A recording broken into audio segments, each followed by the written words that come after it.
Welcome back to my channel. कैसे हो आप सब? उम्मीद करती हूँ बेटा सभी अच्छे होंगे और अपना ख्याल भी रख रहे होंगे। तो बेटा आज हम करने जा रहे हैं अपनी वर्कशीट नंबर 12। ठीक है, हिंदी सब्जेक्ट के बेटा चिट्ठियों की अनूठी दुनिया को हम पढ़ रहे हैं।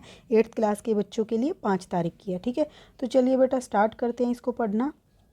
तो आज हमारे देश में ऐसे लोगों की कमी नहीं है।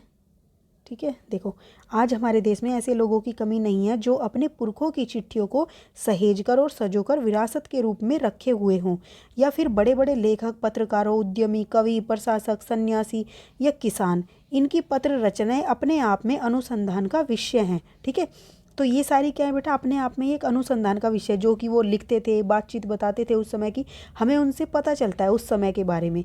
अगर आज जैसे संचार साधन होते तो पंडित जवाहरलाल नेहरू अपनी पुत्री इंदिरा गांधी को फ़ोन करते, तब पिता के पत्र पुत्री के नाम नहीं लिखे जाते। तो बेटा देखो, जो ये पिता के पत्र थे पुत्री के नाम, ये नहीं लिखे जाते और ना ही हमें इसके बारे में पता चलता अगर आज जैसा ही वहाँ तब उस समय पर फ़ोन होते, क्योंकि फ़ोन की बातें तो डिलीट हो जाती हैं। ठीक है, तो देश के करोड़ों लोगों को प्रेरणा दे और हमें प्रेरणा मिलती उनसे। ठीक है, पत्रों को तो आप सहेज कर रख लेते हैं, पर एसएमएस संदेशों को आप जल्दी ही भूल जाते हैं। कितने संदेशों को आप सहेज कर रख सकते हैं? ठीक है, तमाम महान हस्तियों को की तो सबसे बड़ी यादगार या धरोहर उनके द्वारा लिखे गए पत्र ही हैं। देखो बेटा, पत्र तो लिखे रहते, हमेशा रखे रहते हैं। ठीक है, लेकिन जो हम फ़ोन वगैरह का यूज करके एसएमएस रखते हैं वो डिलीट हो जाते हैं। एक फ़ोन चेंज किया तब डिलीट हो गए, कहीं गुम हो गया तब डिलीट हो गए। ठीक है, तो इनकी मतलब कि कुछ ऐसी खासियत नहीं होती इनमें जितनी पत्र में होती है। भारत में तमाम महान हस्तियों की सबसे बड़ी यादगार और धरोहर जो हमें उनके बारे में पता चले, उनके द्वारा लिखे गए पत्रों से ही पता चली है। ठीक है, उनके लिखे गए पत्र ही उनकी धरोहर हैं आज। भारत में इस श्रेणी में राष्ट्रपिता महात्मा गांधी को सबसे आगे रखा जा सकता है। दुनिया के तमाम संग्रहालय जानी मानी हस्तियों के पत्रों का अनूठा संकलन भी है। तो दुनिया के जो तमाम संग्रहालय हैं बेटा, जो म्यूजियम वगैरह बोलते हो, वहाँ पर तमाम ऐसे पत्र लिखे हुए रखे गए हैं महान हस्तियों के। ठीक है, तमाम पत्र देश, काल, समाज को जानने समझने का असली पैमाना है और इन पत्रों के द्वारा हमें उस समय के बारे में जानकारी मिलती है। ठीक है, भारत में आज़ादी से पहले महासंग्राम के दिनों में जो कुछ अंग्रेज अफसरों ने अपने परिवारजनों को पत्र में लिखे, वे आगे चलकर बहुत महत्व की पुस्तक तक बन गए। तो बेटा देखो, भारत की आज़ादी के पहले जो महासंग्राम के दिनों में जो भी कुछ अब अंग्रेजों अफसरों ने अपने परिवारजनों को पत्र में लिखा था, वो सब आज क्या हो गए, महत्वपूर्ण पुस्तक बन गए हैं। इन पत्रों ने साबित किया कि यह संग्राम कितनी ज़मीनी मजबूती लिए हुए है और इन पत्रों से पता चलता है बेटा कि उनमें कितनी हकीकत होती है और कितने हमें उनसे सच्चाई के बारे में पता चलता है। ठीक है, अब नेक्स्ट क्या है बेटा कि महात्मा गांधी के पास दुनिया भर से तमाम पत्र केवल महात्मा गांधी इंडिया के नाम से लिखे आते थे। तो बेटा देखो, उस पर सिर्फ इतना लिखा रहता था, महात्मा गांधी इंडिया, और कोई पता नहीं लिखा रहता था जब महात्मा गांधी के नाम से कोई पत्र आता था। वरना हम क्या कर लिखते हैं बेटा, हमेशा उस पर पता लिखते हैं जहाँ हमें वो भेजना होता है, और वे जहाँ भी रहते थे वहाँ तक वे पत्र पहुँच जाते थे। आज़ादी के आंदोलन की कई अन्य दिग्गज हस्तियों के साथ भी ऐसा ही था। गांधी जी के पास देश दुनिया की सबसे बड़ी संख्या में पत्र पहुंचते थे, क्योंकि बेटा वो देश दुनिया में क्या करते थे, जाते रहते, आते जाते रहते थे, सबकी लड़ाइयाँ लड़ते थे। ठीक है, पर पत्रों का जवाब देने के मामले में उनका कोई जोड़ नहीं था। कहा जाता है कि जैसे ही उन्हें पत्र मिलता था उसी समय वे उसका जवाब भी लिख देते थे। अपने हाथों से ही ज़्यादातर पत्रों का जवाब देते थे। जब लिखते लिखते उनका दाहिना हाथ दर्द करने लगता तो वे बाएं हाथ से लिखना शुरू कर देते थे। ठीक है, महात्मा गांधी ही नहीं, आंदोलन के तमाम नायकों के पत्र गांव-गांव में मिल जाते हैं। पत्र भेजने वाले लोग उन पत्रों को किसी प्रशस्ति पत्र से कम नहीं मानते। प्रशस्ति पत्र मतलब होता है बेटा प्रशंसा पत्र। ठीक है, और कई लोगों ने तो उन पत्रों को फ्रेम करवा कर भी रख लिया है। यह है पत्रों का जादू। तो बेटा देखो, इस तरीके से यादों को संजो कर रख लेते हैं, फ्रेम करवा के रख लेते हैं। जैसे आपको कोई चीज़ इतनी पसंद है पुराने ज़माने की, अब नहीं है, तो आप क्या करते हो, उसको सहेज कर रख लेते हो। तो ऐसी वस्तुएं होती हैं, फ़ोटो होते, तो उनको क्या करते हो, फ़ोटो फ्रेम करवा लेते हो।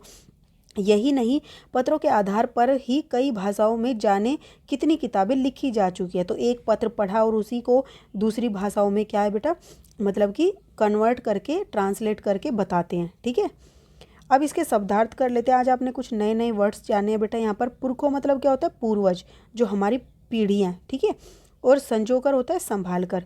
विरासत माने जो धरोहर हमें बुजुर्गों से, पूर्वजों से मिलती है, वो विरासत होती है। उद्यमी मतलब बेटा व्यापारी। प्रशासक, अधिकारी। ठीक है, प्रशासक अधिकारी क्या बेटा, जैसे सरकार है वो काम करे तो अधिकारी बोल देंगे हम उनको। फिर अनुसंधान होता है किसी चीज़ की खोज करना, सहेज कर, संभाल कर।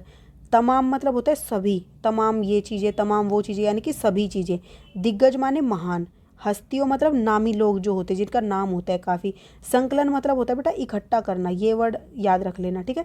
महासंग्राम मतलब मैसेज, देखो इकट्ठा करना, महासंग्राम यहाँ पर ये कटा हुआ है महासंग्राम का, ठीक है। महासंग्राम था बेटा जब क्या हुआ था, लड़ाइयाँ हुई थी, विरोध था आपस में लोगों के बीच में, सरकार के प्रति, इन सब के, तो यहाँ पे ये है। फिर मैसेजेस का मतलब होता है संदेश। पैमाने का मतलब होता है मापदंड, किसी चीज़ को मापने के तरीके, ठीक है। जुट माने लग, ठीक है, जुट जाते थे, आपने पढ़ा था ना, जुट जाते थे यानी कि लिखने में लग जाते थे। प्रशस्ति पत्र माने प्रशंसा पत्र, ओके। अब इसके कुछ क्वेश्चन आंसर है बेटा, वो कर लेते हैं। फर्स्ट क्वेश्चन क्या है कि लोग क्या सजो कर रखते हैं और क्यों सजो कर रखते हैं। तो बेटा देखो क्या सजो कर रखते हैं, वो लोग अपने बुजुर्गों की चिट्ठियों को सहेज कर और संजो कर विरासत के रूप में रखते हैं, ठीक है। नेक्स्ट क्वेश्चन क्या है बेटा, नेक्स्ट क्वेश्चन है आपका कि तमाम महान हस्तियों की सबसे बड़ी यादगार या धरोहर क्या है और क्यों। तो बेटा देखो तमाम हस्तियों की सबसे बड़ी यादगार धरोहर उनके द्वारा लिखे गए पत्र हैं, ठीक है।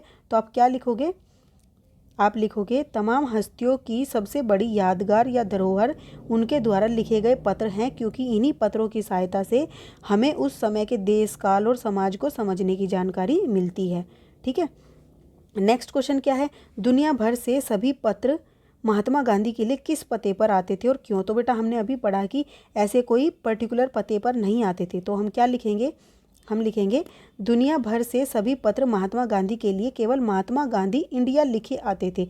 उस पर किसी एक निश्चित पते की जानकारी नहीं होती थी, वह जहाँ भी आते थे महात्मा गांधी जी तक पहुँच जाते थे, ठीक है। नेक्स्ट क्वेश्चन क्या है, पत्र का जादू क्या है, ठीक है। पत्रों का क्या जादू है बेटा, हमने पढ़ा था पत्रों का जादू, लोग क्या समझते हैं पत्रों को। तो पत्र भेजने वाले लोग पत्रों को किसी प्रशस्ति पत्र से कम नहीं समझते थे। कुछ लोग तो उनको फोटो फ्रेम करवाकर अपने पास संजो कर रख लेते थे, ठीक है।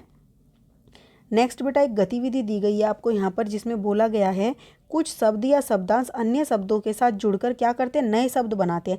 नीचे घेरे में दिए गए शब्दों को कुछ और शब्दों के साथ जोड़कर उदाहरण समझकर नए शब्द बनाइए। तो देखो जैसे आपको यहाँ पर पत्र से नए शब्द बनाने, तो यहाँ पे बना दिया प्रशस्ति पत्र उदाहरण के लिए, ठीक है। इक से बना दिया बेटा व्यापारिक, तो यहाँ पर आपको ऐसे और बताने, तो देखो क्या क्या बना सकते हो बेटा, आप बना सकते हो प्रार्थना पत्र हो गया, ठीक है, या और क्या लिख सकते हो, शपथ पत्र हो गया, ठीक है, औपचारिक पत्र हो गया। अनौपचारिक पत्र मतलब कि जो अपनी फैमिली में निजी पत्र लिखे जाते हैं, अनौपचारिक होते हैं। औपचारिक जो हम किसी मतलब कि सरकारी मतलब कि कार्य के लिए कोई पत्र लिखते हैं तो वो होते हैं औपचारिक, जैसे आप स्कूल में लिखते हो। श्वेत पत्र हो गया बेटा, ठीक है।